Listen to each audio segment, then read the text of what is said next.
Assalamualaikum warahmatullahi wabarakatuh. Kembali lagi dengan kami. Kali ini kami akan membuat video tentang anak perusahaan serta proses hilir ke hulu PT Bank Rakyat Indonesia Persero Tbk. X.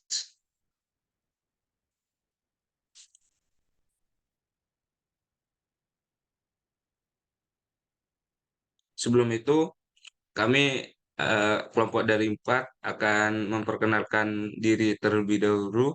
Yang pertama ada saya Muhammad Nizar Huba dengan NIM 2205121141023.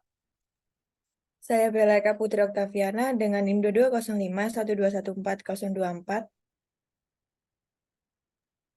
Saya Stevia Aprilianti Cahyani dengan NIM 22051214027. Saya Kumala Ibu Spaningrum, NIM 220512141030.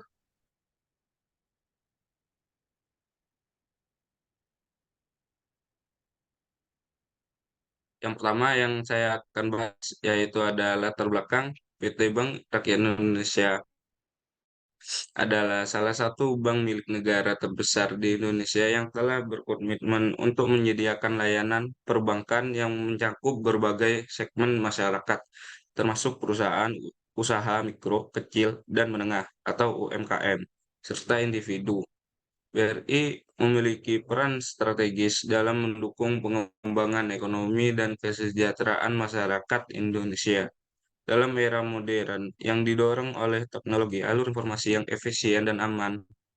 Menjadi sangat penting dalam operasi perbankan. BRI telah mengambil langkah-langkah penting dalam menghadapi revolusi digital dengan mengembangkan sistem informasi yang canggih, layanan perbankan online yang inovatif, serta upaya untuk memahami kebutuhan nasabah dalam era digital.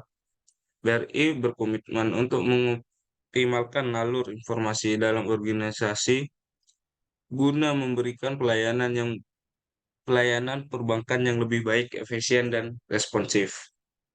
Next. Selanjutnya ada profil perusahaan. PT Bank Rakyat Indonesia Persero Tbk merupakan bank pemerintah yang beroperasi pertama kali di Indonesia. Dalam pengembangannya, BRI sudah mengalami beberapa kali perubahan nama dan status yang memiliki kaitan erat dengan sejarah perjuangan bangsa Indonesia.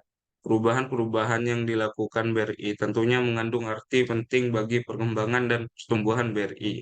Hal ini sejalan dengan cita-cita dan tujuan BRI yang tertuang dalam visi dan misi BRI dalam melayani nasabah. Selanjutnya akan dijelaskan oleh teman saya. Baik, selanjutnya saya akan menjelaskan mengenai sejarah singkat dari perusahaan BRI. Bank Rakyat Indonesia atau BRI didirikan pada tahun 1895 dengan nama De Purwokerto Scheephoop and Spark der Inlands Hoofden. Setelah periode Perang Kemerdekaan, BRI berganti nama menjadi Bank Rakyat Indonesia Serikat pada tahun 1949. Pada tahun 1967, BRI dipulihkan sebagai bank umum berdasarkan Undang-Undang Pokok Perbankan. Pada tahun 1992, status BRI berubah menjadi perseroan terbatas berdasarkan Undang-Undang Perbankan Nomor 7 Tahun 1992.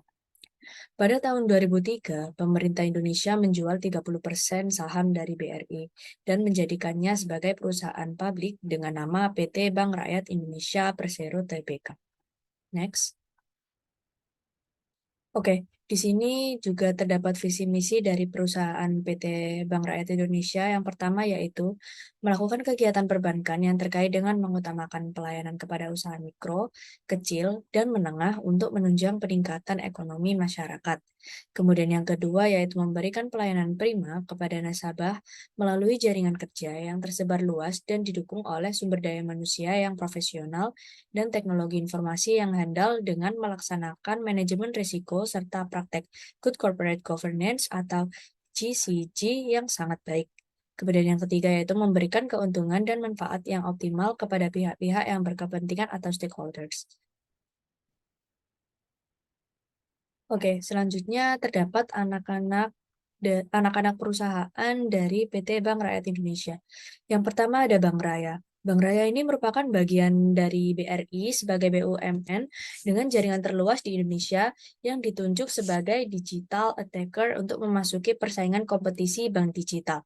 Kemudian yang kedua ada BRI Fast Remittance, merupakan layanan pengiriman mata uang asing di dalam negeri ataupun luar negeri dari Bank BRI. Kemudian yang ketiga ada BRI Finance, yaitu merupakan salah satu entitas anak dari BRI yang bergerak di bidang pembiayaan.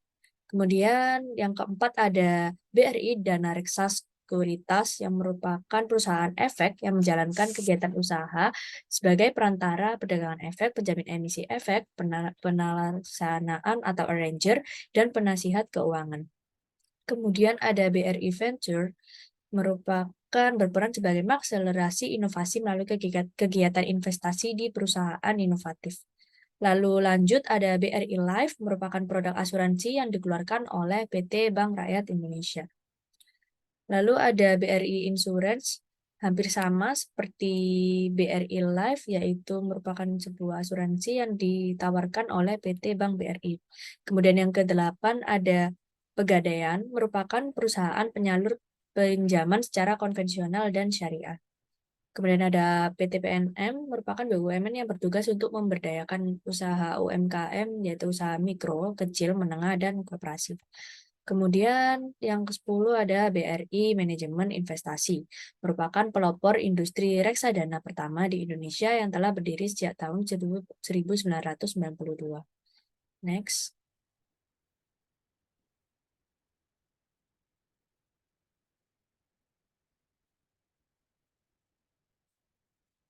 Oke, next.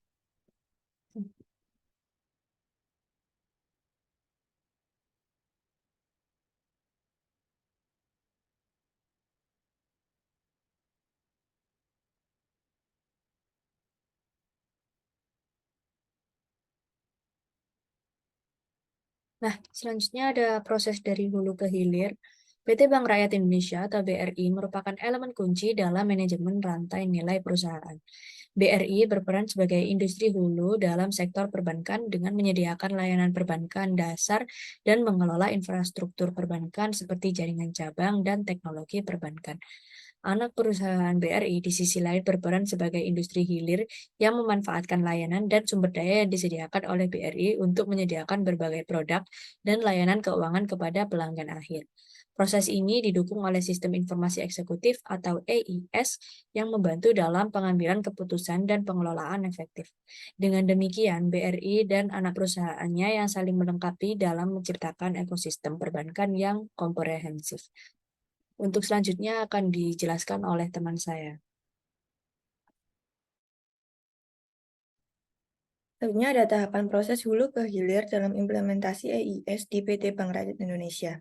Yang pertama ada tingkatan rendah atau low level management.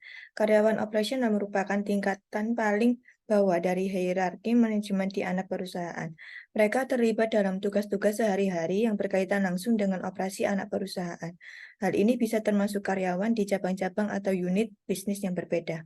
Yang kedua ada tingkatan menengah atau middle level management.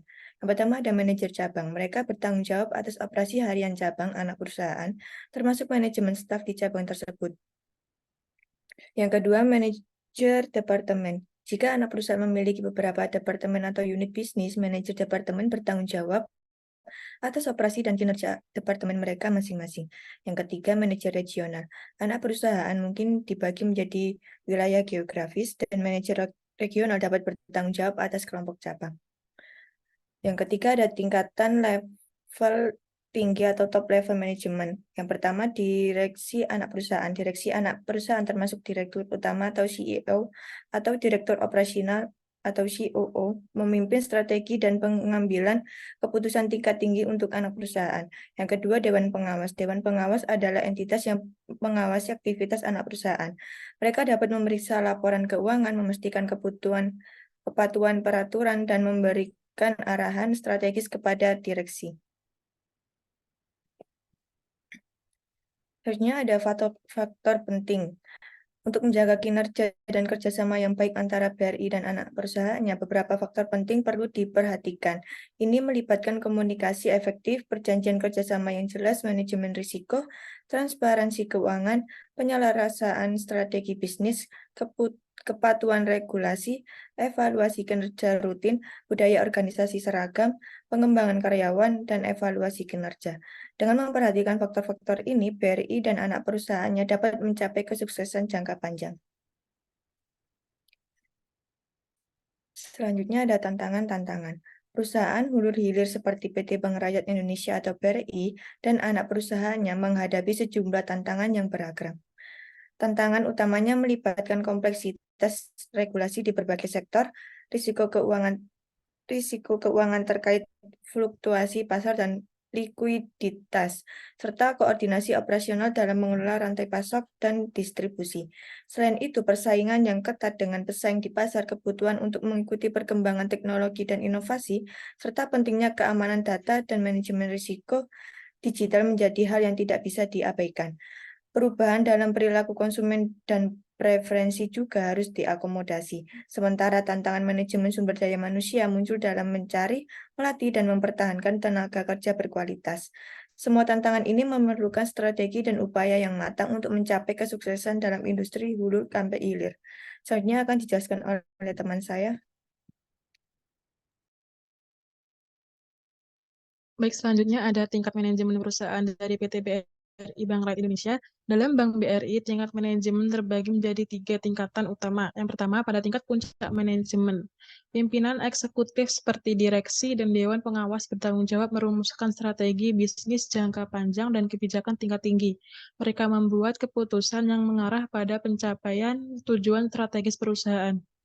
Di tingkat menengah, manajer di departemen, cabang, atau regional menerjemahkan strategi tingkat tinggi menjadi rencana taktis untuk unit bisnis mereka. Mereka juga memastikan koordinasi antar departemen agar operasional berjalan efisien sesuai dengan strategi perusahaan. Pada tingkat rendah, karyawan operasional di cabang-cabang dan unit bisnis lainnya bertanggung jawab melaksanakan tugas harian seperti melayani nasabah, mengelola transaksi perbankan, dan menjalankan operasi sehari-hari. Mereka juga memberikan data dan informasi kinerja harian kepada manajer tingkat menengah dan eksekutif melalui sistem informasi yang telah diimplementasikan. Selanjutnya ada proses integrasi. Proses integrasi di PT Bank Rakyat Indonesia melibatkan sistem informasi eksekutif yang mengumpulkan dan menyajikan data penting seperti laporan keuangan dan analisis kinerja bisnis. Para eksekutif menggunakan EIS untuk pengambilan keputusan strategis, memantau kinerja bisnis secara real-time, dan mengidentifikasi tren. Keputusan strategis kemudian dikomunikasikan ke tingkat menengah dan operasional, diikuti oleh implementasi dan evaluasi berkelanjutan. Proses ini memungkinkan perusahaan untuk terus memperbarui kebijakan dan menyesuaikan strategi sesuai dengan perubahan lingkungan, bisnis, dan tujuan perusahaan. Dan terakhir ada kesimpulan, PT Bank Rakyat Indonesia atau BRI memiliki 3 tingkat struktur manajemen, puncak, menengah, dan rendah. Mereka mengandalkan sistem informasi eksekutif atau EIS untuk mengawasi kinerja perusahaan. BRI berperan sebagai industri hulu dalam perbankan, sementara anak perusahaannya adalah industri hilir yang menyediakan layanan keuangan kepada pelanggan akhir. Faktor penting dalam menjaga kinerja dan kerjasama meliputi komunikasi, perjanjian yang jelas, manajemen resiko, transparansi, strategi bisnis, kepatuhan regulasi, evaluasi rutin, budaya organisasi, pengembangan karyawan, dan evaluasi kinerja. Tantangan mungkin meliputi peraturan, risiko, keuangan, koordinasi, operasional, kompetisi, teknologi, manajemen risiko, preferensi konsumen, dan sumber daya manusia. Integrasi melalui EIS penting untuk pengambilan keputusan strategis dan kesuksesan jangka panjang perusahaan. Sekian presentasi dari kami, kurang lebihnya mohon maaf. Wassalamualaikum warahmatullahi wabarakatuh.